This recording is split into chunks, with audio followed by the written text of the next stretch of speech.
안녕하세요. 김진 목사입니다. 오늘은 여호수아 1장의 말씀으로 함께 은혜 나누기 원합니다. 1945년 4월 12일 제2차 세계대전이 막바지로 치닫던 무렵에 미국인들은 믿기 어려운 뉴스를 듣고 심한 충격에 빠집니다. 32대 대통령 프랭클린 루즈벨트가 갑자기 사망했기 때문입니다. 그때 누구보다 충격과 두려움에 사로잡힌 한 사람이 있습니다. 바로 그 뒤를 이어 33대 대통령으로 취임해야 했던 부통령 해리 트루먼이었습니다.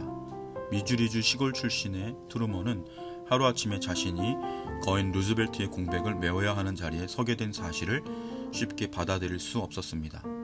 루즈벨트는 미국에서 거의 신화와 같은 존재였습니다. 미국 역사상 처음으로 12년간 3회 연속 대통령 자리에 올랐던 그는 미국민들의 거의 절대적인 존재였습니다.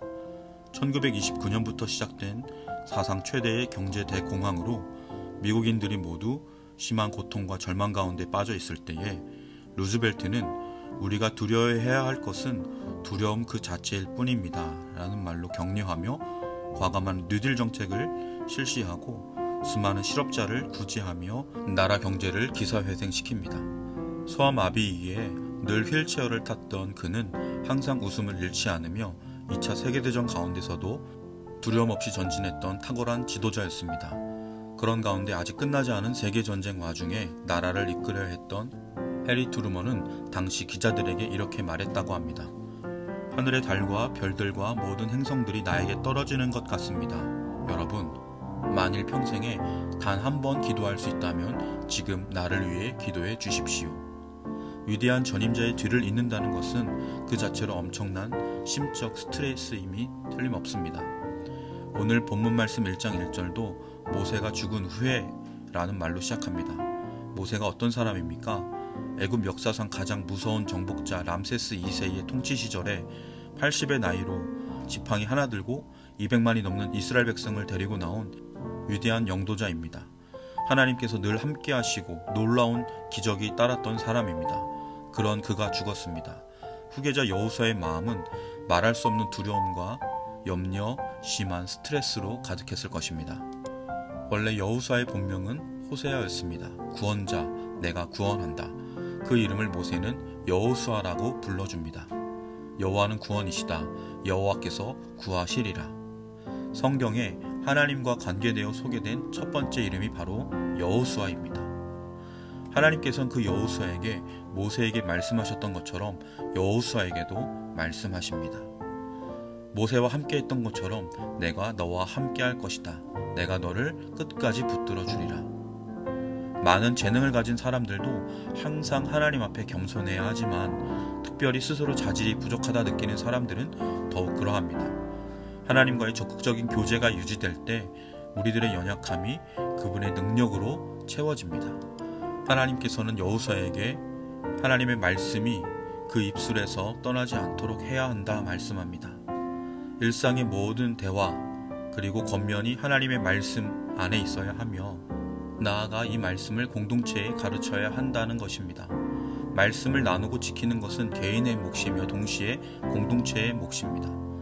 여호수아의 삶의 모든 영역이 여호와의 말씀 아래 있어야 하며 그가 무엇을 하든지 하나님 말씀 기준을 따라 결정해야 한다는 뜻입니다. 오늘날로 말하면 성령의 충만한 삶을 살라는 말씀입니다. 여호수아에게 율법을 주야로 묵상해라 라는 이 명령은 신명기 17장 14절로 20절에 기록되어 있는 왕에 대한 규례를 연상하게 합니다. 하나님께서 거룩한 백성 이스라엘의 지도자 여호수아에게 요구하시는 것은 전쟁 수행 능력이나 행정력이 아닙니다. 온 백성에게 신앙적으로 모범이 되는 것입니다. 이스라엘이 독립하여 국가로 출범한 이래 가장 큰 전쟁을 앞둔 여호수아에게 하나님께서는 전쟁과는 별로 상관없는 말씀을 주시는 듯합니다. 전쟁에서의 승리는 이스라엘의 군사력과 여호수아의 훌륭한 전술에 달려있는 것이 아닙니다. 그들이 하나님의 말씀에 얼마나 순종하느냐에 달려 있습니다. 전쟁은 하나님께 속한 것입니다. 온 마음을 다해서 하나님 말씀을 준수하는 것, 그것이 전쟁에서 승리하기 위한 그 어떤 준비보다 중요합니다. 성도의 삶에서 가장 중요한 문제 또한 하나님 말씀에 대한 순종입니다. 하나님께서 함께 하신다면 무엇이 두렵습니까? 여호수아는 무엇에 담대해야 했습니까? 하나님 말씀을 순종하는 일에 담대해야 했습니다. 오직 하나님의 말씀을 가까이 하느냐, 그 말씀이 일상의 삶 속에 어떻게 순종의 모습으로 나타나느냐 하는 것에 달려 있습니다. 강하고 담대하라는 이 말씀은 사실 하나님께서 함께 하시기 때문에 가능한 일입니다.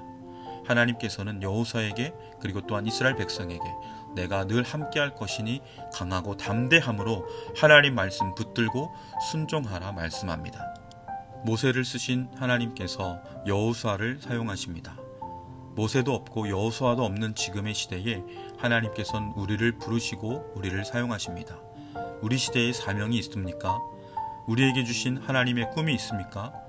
하나님을 의지하는 가운데 그 말씀을 붙들고 순종하며 하나님의 뜻을, 하나님께서 우리에게 주신 하나님의 비전을 온전히 이루어가는 오늘 하루가 되시길 주님의 이름으로 간절히 축원합니다. 기도드리겠습니다. 사랑하는 하나님 아버지, 하나님의 원대한 사명을 붙들고 온전히 하나님만 의지하며 담대함으로 말씀을 가까이 하고 순종으로 나아가는 복된 하루가 되게 하여 주옵소서. 하나님을 향한 사랑을 순종의 모습으로 고백하는 진실한 성도가 되게 하여 주옵소서.